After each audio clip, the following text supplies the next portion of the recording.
સુરત શહેરમાં આવેલા હિન્દુ મિલન મંદિર પાસે બાલ ભારત ફ્રેન્ડ્સ ક્લબ દ્વારા ભવ્ય ગોવિંદા મહોત્સવનું આયોજન કરવામાં આવ્યું હતું।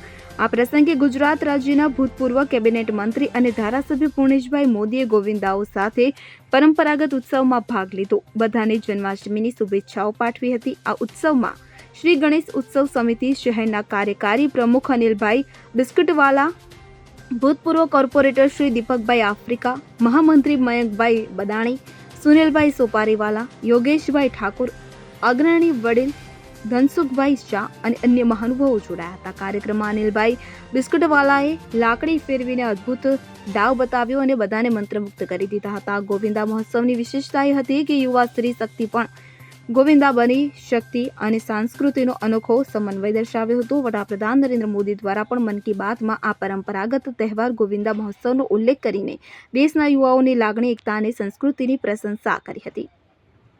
સુનિલ ગાંજાવાલા સાથે CN24 ન્યૂઝ સુરત। હવે જુઓ દેશ દુનિયાની તમામ ખબરો તમારી આંગળીના ટેરવે। ઉઠાવો મોબાઈલ અને Google Play Store પરથી ડાઉનલોડ કરો અમારી CN24 ન્યૂઝ મોબાઈલ એપ।